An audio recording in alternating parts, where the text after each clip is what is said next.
Welcome to the Great Detectives of Old Time Radio. From Boise, Idaho, this is your host, Adam Graham. If you have a comment, email it to me, box13@greatdetectives.net. Follow us on Twitter at Radio Detectives, and check us out on Instagram, instagram.com/greatdetectives. Today's program is brought to you in part by the financial support of our listeners. You can support the show on a one-time basis, support.greatdetectives.net. And you can also become one of our ongoing Patreon supporters for as little as $2 per month at patreon.greatdetectives.net. And I want to thank Robert, who came on board as a Patreon supporter at the Shamus level of $4 or more per month. And also want to thank Susanna, coming on board at the Chief of Detectives level of $30 or more per month. Again, thanks so much for your support. And you can join our Patreon supporters at patreon.greatdetectives.net. Now, a couple of quick announcements that I will expand upon after the episode. First of all, I have entered the Great Detectives of Old Time Radio in the Podcast Awards. And in order to make the finals, I need your nomination. Go to podcastawards.com. And we are up in the entertainment and best male-hosted podcast categories. Secondly, tomorrow I will be on WOND Radio in Atlantic City between 5:30 and 6 p.m. Eastern Time. You can listen live on the air if you're in the Atlantic City area, or you can also listen online at wondradio.com. And again, that's tomorrow, July 19th, between 5:30 and 6. All right, well, let's get into this week's episode of The Adventures of Sam Spade. The original air date, June the 15th, 1947, and the title is The Convertible Caper. Listen now to The Adventures of Sam Spade, starring Howard Duff in The Convertible Caper.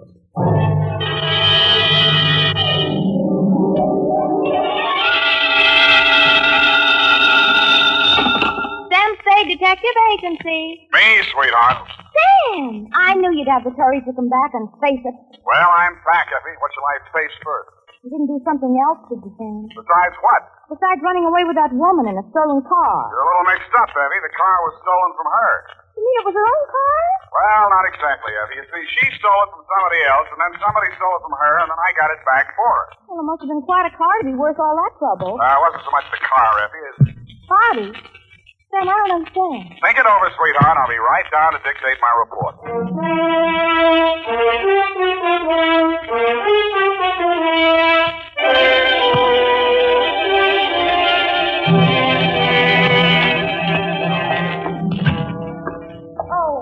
Sam, look at you.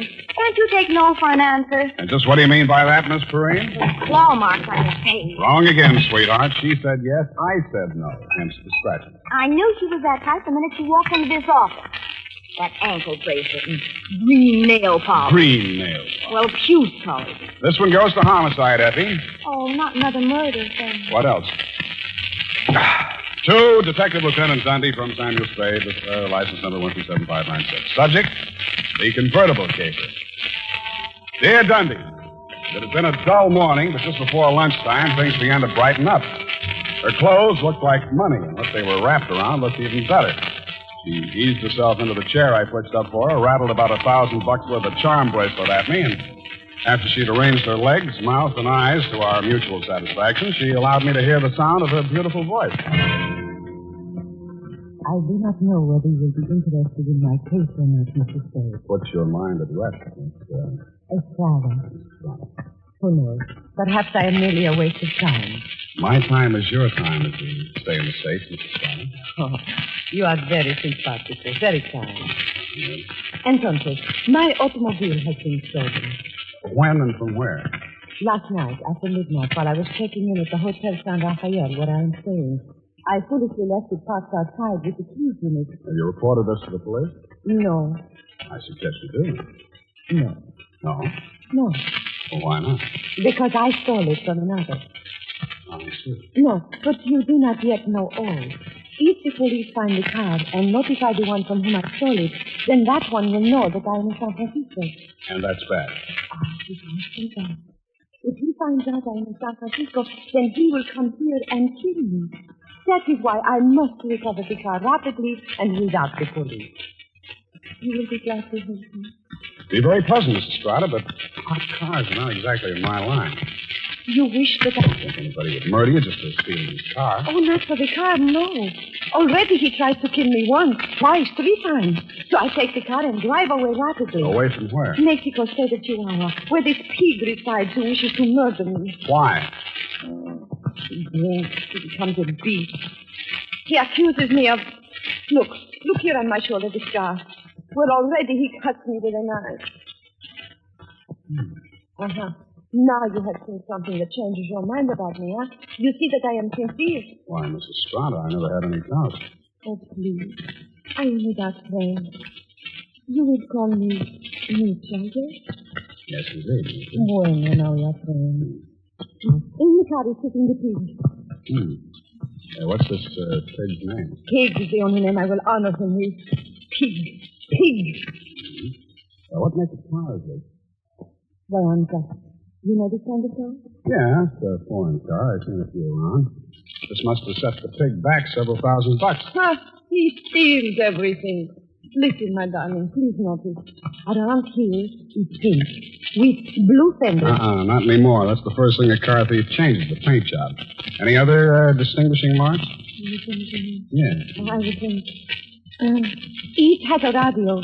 You don't say. And it has 2 windshield wipers. Well, I'll buzz around, meet you. If I find anything, I'll let you know. My fee is... Yes. Yes. That is something else. I have no money. Oh, that's great. That's just great. But I am sincere. You said so. Look, my darling, keep this. It is worth very much. See, this little charm alone. Platinum set with diamonds. Worth very much. You will keep it until I tell you, eh? Adios, Father.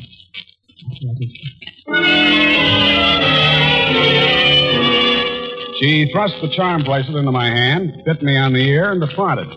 I put a Band-Aid on it, ran some cold water over my head, poured myself a stiff slug of bourbon, and examined the bracelet. The dangle she pointed out was a white metal disc with a monogram in diamonds, 2 vertical bars with a horizontal one on top.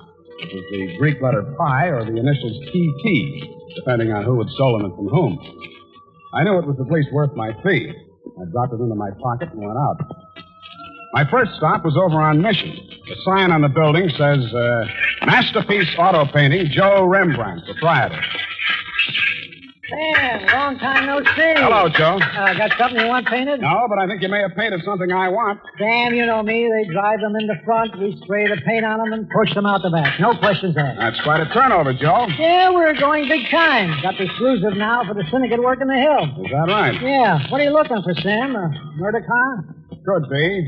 It's a custom job, foreign car, Deonza. Here's what it looks like. Yeah. Convertible. Sure. Come in this morning. 2-color job. Which 2 colors? Canary yellow body, baby blue fenders. Yeah, quite a car, Sam. What a snazzy heap. Heap, huh? Yeah. Is that what you want to know? It was. Happy Herman Heap was one of the biggest used car thieves in the city. As I got off the streetcar in front of Happy Herman's lot, a flash of canary yellow paint caught my eye. I strolled down between the rows of cars and found it. Yes, sir, Heap's the name. Happy Herman Heap. Every car on this lot is in perfect mechanical condition. Take your choice. Kind of hard to choose, Herman. There's so many here. Yes, sir. It takes a heap of heaps to make a heap a heap. Yeah.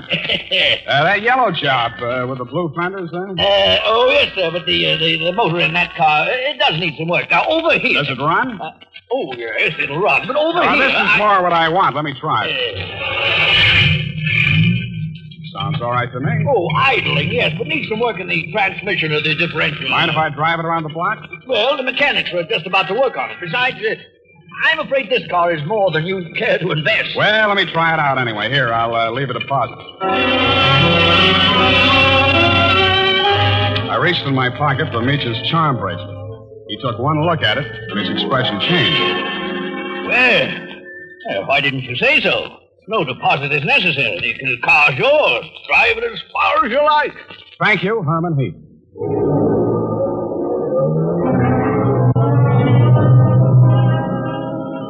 I took him at his word. I put the magic bracelet in my pocket, drove back to O'Farrell Street, parked in front of the San Rafael Hotel, slipped the doorman a buck to wash it for me, and went on into the lobby. The desk clerk said that Senorita Estrada had checked out 30 minutes before, leaving no address. I found the house dick in the bar and asked him for a rundown. Yeah, I remember her, Sam. Very nice dish. Any callers, Tiny? Yeah, 2 guys. Yeah? Went out when they came. They've been back since. Who were they? You won't believe it, Sam.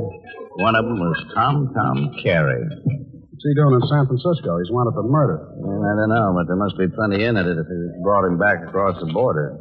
He's staying here? Yeah. Room 613. Mm-hmm. Do me a favor, will you, Tiny? Anything at all, Sam. There's a car parked outside in the loading zone here. Stow it in the hotel garage for me, will you? Upstairs, as far out of sight as you can get it. I went upstairs and rang the buzzer at room 613. The door was opened by a little dark-complected man with hard eyes and Indian features. There was a mean-looking knife in his hand, but he put it away at a nod from Tom Carey. How'd you find out I was in town? Not from Meacher. I don't know how much he told you, Sam, but if he told you this much, he was 11. It's $1 million caper. And you know some of the things I've done for less. What's in it for me? What'd she pay you? Nothing. She left this charm bracelet in Hawk. Now, boss, I caught him now. Shut up, Parson. Give me that bracelet. Mine. Watch it, Tom. Don't crowd me. I got something bigger than this, or you wouldn't be here. All right, Sam, what do you want? I want to hear you talk. Guess you know I've been down Mexico way. I'm listening. I got a little business down there, garage business. Running hot cars across the border from the state? We pull them all.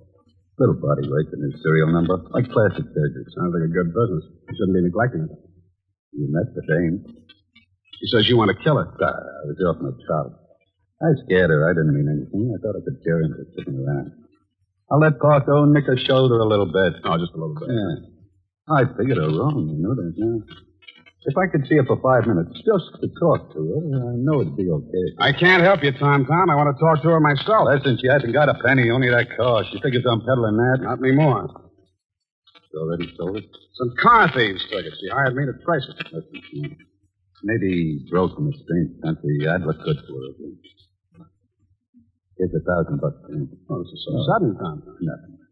When you see her again, give her that bracelet back, eh? It was a present from me. And whatever you do, don't find that car. Okay, Tom, it's a promise. Only one thing I don't understand. You said it was $1 million caper. I meant that. She's worth $1 million to me, Sam. The girl, Tom? Or the car? Oh, I wish you hadn't asked that question, Sam. I really do.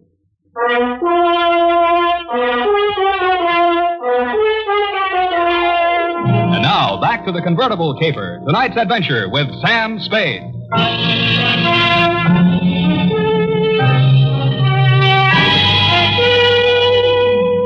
When Tom Carey said $1 million caper, he meant just that. He never risked a rap for less than $100,000, and no dame that ever lived was worth more to him than a hot mink coat. If Nietzsche wasn't the $1 million package, the car was. I didn't know what was in it. With Tom, it might be diamonds, dope, smuggled Chinese, or just plain money. So I went back to the hotel garage.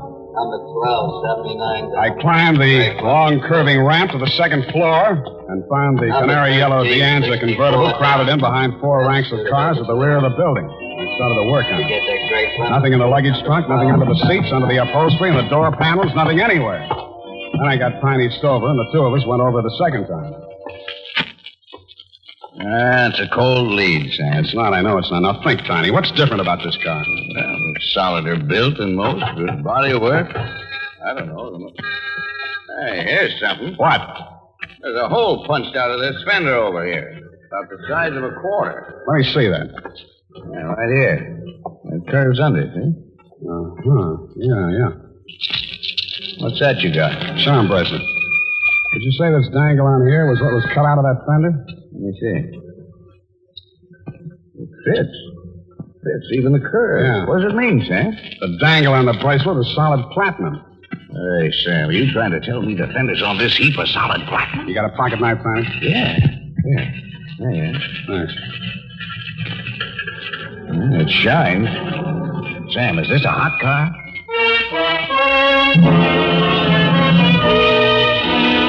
I didn't answer him. I didn't have to. He looked from the gray-white gleam of the bracelet chime to the square of paint I'd scraped off the fender and answered the question himself.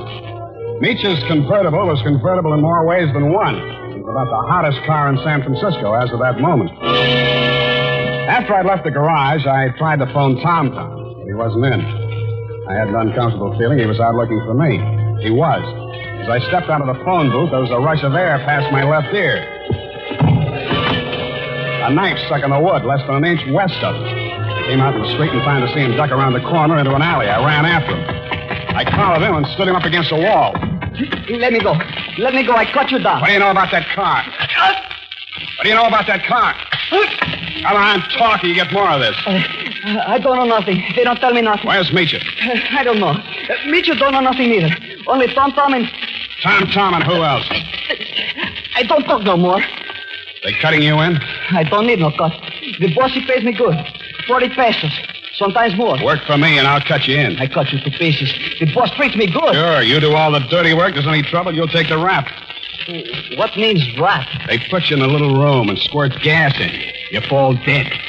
Gas? Tom do this? He does indeed. Venga. Tom, I take you to see the man. Su nombre es Félix. I think he will be very happy to see you.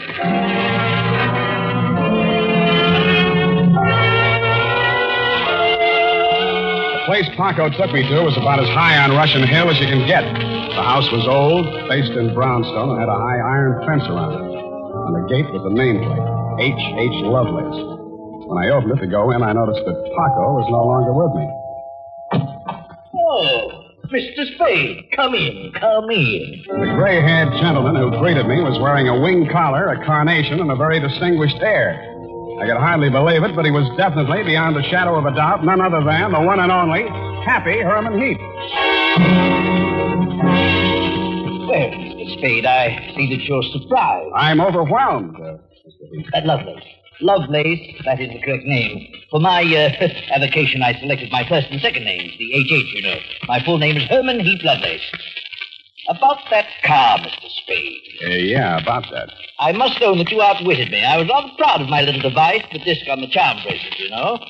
When you showed it to me at the my business establishment, I naturally thought you were authorized to fix the car. Yeah, naturally.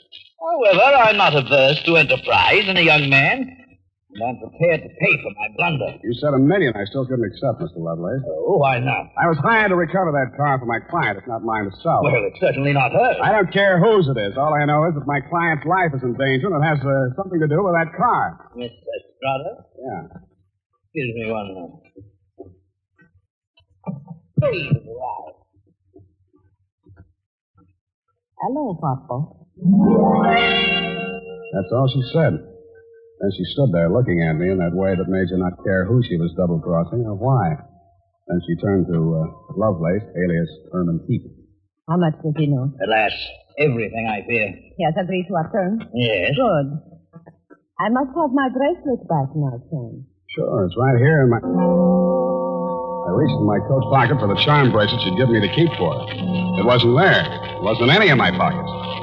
I guessed that it was in one of Paco's pockets. Meecha watched me fumbling, her eyes blazing with anger. Fool. You have lost it. We are helpless without them. I thought it was the car you wanted. Please, one thing at a time.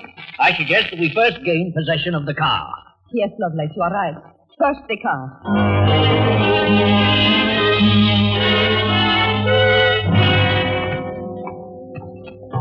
Ah, yes. This is the car at last. A princess in vulgar raiment, but still a princess. No royal coach carrying a king to a coronation ever held such riches. Oh, you talk too much. Oh, I do. Well, take your place at the wheel, Mitcher. We shall drive out of here into a splendid future. After you, Mr. Spade. No, Mr. Heath. After you. Yes. Ironic, isn't it, that with all my varied interests, I've never learned to drive a car. Será tu poco, viejo. You seem kind of shaky, Meecha. You sure you can handle the car down the ramp? I'm very good driver, Guapo. Meecha, stop! Put on your brakes. There's a man coming up the ramp. Pete!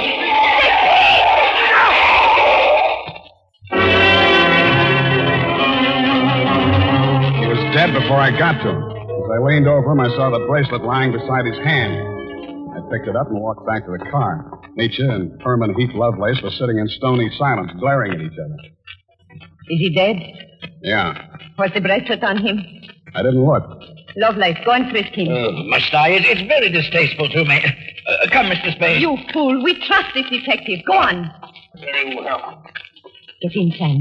Get in. We leave him here. What's the matter? Is something wrong? Oh, nothing at all. Come back here! This is an outbreak! I think, Rick! Come back here, I say!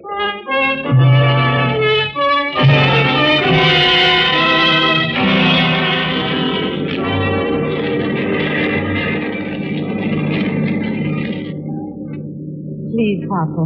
A cigarette. Sure. Here you are. Gracias. De nada. I saw you pick up the bracelet. I meant that you should share with me. That is why I gave you the bracelet in the first place. I liked you. Couldn't have been because you were safe as long as Tom didn't know where the bracelet was, and if you had to kill somebody for it, it would be me. Please, querido, what does it matter now? We are together, we have the car, we have the bracelet, and the chick is dead. That's what worries me. Oh, surely you do not think I meant to kill him. Of course not. Your foot just slipped. You stepped on the gas by accident. Yes, that was it. It won't stick, sweetheart. Not with me. But with the police? My story won't help you. I don't know enough. Oh? Then I tell you everything. I was with Tom for a year. I hated him 365 days. I tried to run away. Always that Paco came after and brought me back. Then, Senor Lovelace came with the car. Senor Lovelace had much money, but he could not take it from the country. So he bought, sold platinum. Some he received from refugees who had sent their fortunes abroad in that form. But there was no safe way to get it across the border. So for a cut, Tom had the platinum made into fenders and welded onto the car. Why was the bracelet so important? It was too dangerous for Lovelace to bargain directly. Tom was to get the money for the platinum and give the little piece of the fender as a token. Yeah. Lovelace would know who to give the car to when they showed it to him. That's why he let me drive the car off the lot, huh?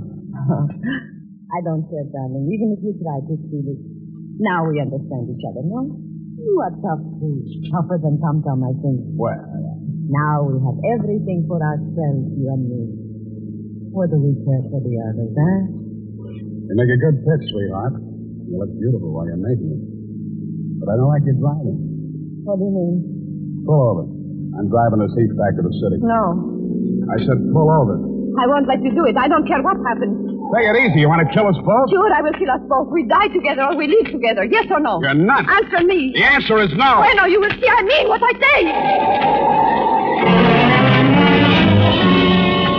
The fog thinned out just as we rounded a bend in the road. There was a point ahead with a sheer 300-foot drop to the sea. She jerked the car away from the pavement and steered straight at it. I grabbed the wheel and twisted it. The car skidded on gravel and slid sideways toward the cliff. I got the door open and tried to yank her out with me. She held on and kicked me until I rolled free.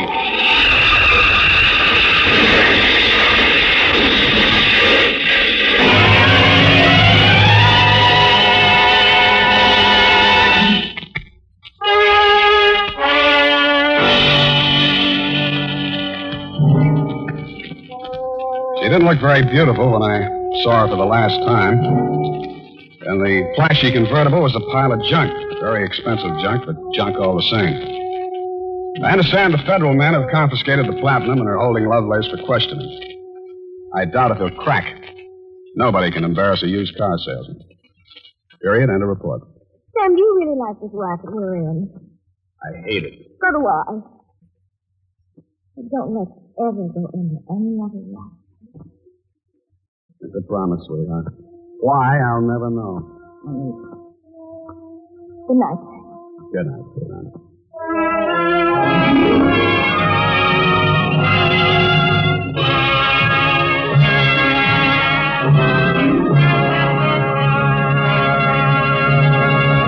The Adventures of Sam Spade, Dashiell Hammett's famous private detective, was written for radio by Bob Coleman and Gil Dowd, with musical direction by Lud Gluskin. Sam Spade is played by Howard Duff. Lorene Tuttle is Effie. Tonight's program was directed by Elliot Lewis. Welcome back. Well, what a fun episode. Great mystery characters. I love the Howard Heap character. Given the dearth of Spade episodes, it was interesting that we actually get 2 episodes in a row. Also, this is an early directorial effort by Elliot Lewis. Martin Graham's, in his book, The Radio Adventures of Sam Spade, notes that William Spear was on vacation, so Elliot Lewis got to direct this episode. He had worked with Howard Duff on the Armed Forces Radio Services programs during the war, and was also the star of Voyage of the Scarlet Queen, and then went on to have a very strong creative career in radio, including his work behind the scenes on Broadway Is My Beat, and later as director of Suspense for a few years. As promised, some more expansive discussion on the 2 items we mentioned at the start of the program. First of all, once again, as I said on social media, I've thrown my crumpled fedora into the ring for the podcast awards. And right now, I've registered and we're trying to get to the finalist, and that will be based on the number of nominations that we receive. So you just go to podcastawards.com, nominate the program in the entertainment and male-hosted podcast categories. And I'm also, as an aside, supporting the Malicious Life podcast, which sponsored our program for like 7 or 8 episodes 5 or 6 years ago. A really good cybersecurity podcast in the technology category. But I do encourage you to go to Podcast Awards. For this phase, just 1 nomination in each category. We have posted about this on social media, so had some comments. The Butcher writes on YouTube, registered and voted. Don't let winning or losing of the award be validation. Every listener of this podcast is thankful and appreciative of you, Andrea, and Andrew. Well, thanks so much. I appreciate that. Of course, he's correct. You can't let winning or losing or making the finals really determine how you think about your program. One thing with these awards is you have very limited control over the outcome, particularly since you don't control what your competitors do and how engaged they are in various social medias or the size of their audience. I've always viewed these things as an opportunity to promote the podcast, to hopefully be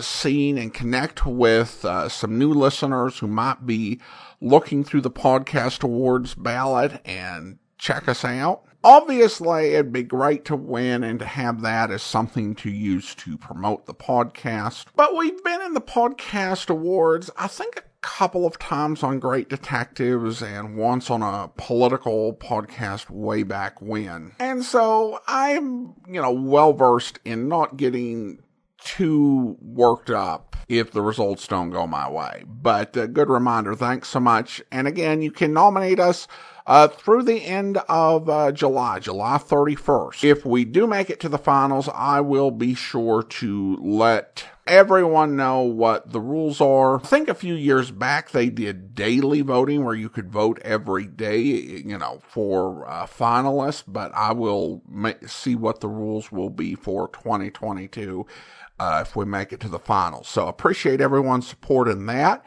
And then, of course, the interview on WOND Radio on Off the Press with guest host Dave Delancey. And again, this will air in the 5:30 to 6 p.m. time slot, live on WOND Radio if you are in that area. And you can also listen to it on the website. Unfortunately, there'll be no repeat. I've pre-recorded the interview. We had a heck of a time, for Dave and I to connect for this. He was supposed to interview me back in June, but the day we had scheduled was the day that I found out I had COVID. And then we rescheduled only for my wife to get COVID. But it was nice to get this done. We covered some interesting ground. It was good because I had thought about some of the questions he was asking me, as I just recorded the commentary for Season 1 for the Volume 1 podcast over at volume1.greatdetectives.net.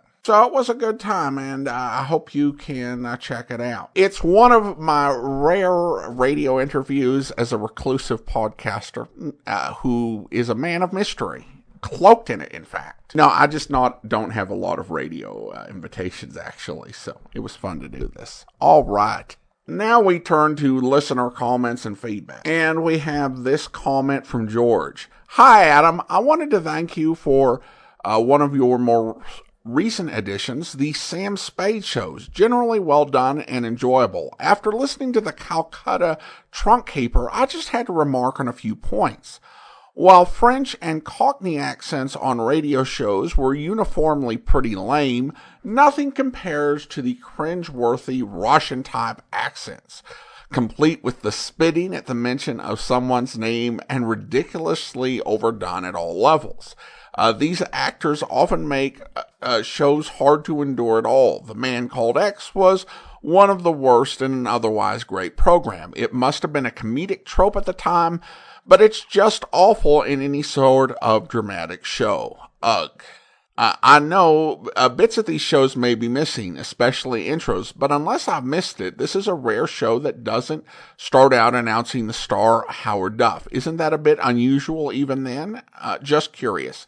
Anyway, thanks for bringing yet another enjoyable program for us to enjoy. And it's from George in Georgia. Thanks so much, George. Regarding the Russian accents, I definitely know what you're talking about. Certainly there were comedic impressions in this regard. The Mad Russian was a regular feature of the Eddie Cantor program and voiced by Burt Young. In many ways, this sort of accent for Russians would continue. I've seen some going into the early 1960s on television. I think it's one of those things that you kind of just get used to if you're into Golden Age entertainment, because those sort of approaches to Russian and Eastern European type accents are done, across entertainment media, whether you're talking movies or radio or film. And I think part of it may be due to the general public not having near the exposure to real accents from those areas, and even actors not having that same exposure. Not to say that there wasn't any, Russian, Eastern European folks around, but it wasn't at the same level as, for example, British accents, and I'm not talking, the Cockney, but people who talk kind of in the RP received pronunciation sort of British accent. There were a few American actors who could really do decent British accents, which is why you had a program like Pursuit, which was essentially a British mystery program recorded in Hollywood, with mostly American actors in it. Although Ben Wright was probably the best Peter Black, and he, of course, was British. It is interesting today. I listen to, as I mentioned frequently, quite a few of the Big Finish audio dramas. They often include some interesting accents from outside the UK. Now, occasionally they'll have someone who has that as a native accent. But I've heard quite a few behind the scenes recordings where they talk about how they, found how to do an accent they had no familiarity with, And the way that they did it was going on YouTube and watching videos of native speakers talking so they could pick up what the appropriate accent would be. So in the information age, actors have a lot more resources to produce accents that are more true to how people actually talk. And of course, I think audiences are a little bit more savvy about it as well. Regarding Howard Duff's name, I wouldn't say that it was unheard of to not mention the star in the opening. I think, for example, Mr. Keene, they did not mention the lead actor in the opening. And it was something that Martin Grams noted in his book, which I've cited already, that in the initial episodes, Duff was only acknowledged or identified in the closing credits. But thanks so much for the question, George, and so glad to hear that you're enjoying Sam Spade. I know this has been a series folks have been asking for quite a while. All right, well, now let's go ahead and thank our Patreon supporter of the day. Thank you to Garrick, Patreon supporter since January 2018, currently supporting the program at the rookie level of $2 or more per month. Again, thanks so much for your support, Garrick. And that will actually do it for today. If you are enjoying this podcast, I do encourage you to rate and review it wherever you download your podcast from. And also, nominate us in the Podcast Awards at podcastawards.com in both the Best Male-Hosted Podcast and Best Entertainment Podcast categories. You can nominate us until July 31st. We'll be back next Monday with another adventure of Sam Spade. But join us back here for Mr. Chameleon, where... It doesn't look like the motive was robbery. No. Mr. Chameleon, I just can't believe it. Sybil murdered. It's horrible. Yes, Miss Lucy. You say that you are the murdered woman's sister? Yes. Sybil was all I had in the world. Now, dear heaven, what am I going to do? Well, first you must try to compose yourself, Lucy. Tell me exactly what happened. Mr. Chameleon, could we open a window? I feel as if I were going to be ill. Yes. Dave, open one of the windows, please. Right away, Mr. Chameleon. Yes, that smell of fresh paint in this apartment is rather oppressive. All the apartments in this building are being repainted. They finished work on this one only yesterday. Now, Lucy, tell me when and how you discovered your sister Sybil's body. I left the apartment around 9 o'clock to go shopping. When I came back an hour later, I found Sybil lying there by the desk, shot to death. You lived here with your sister? Yes, Mr. Chameleon. Alone? Yes, why? Would you mind removing that heavy veil that you're wearing? Yes, I'll remove my veil. Look at me. Look at me. I'm sorry. I'm sorry that I asked you to do that, Lucy. I've looked this way for over a year. I got these dreadful scars in an automobile accident. The doctors say they can't do anything for me. I'll go through life this way.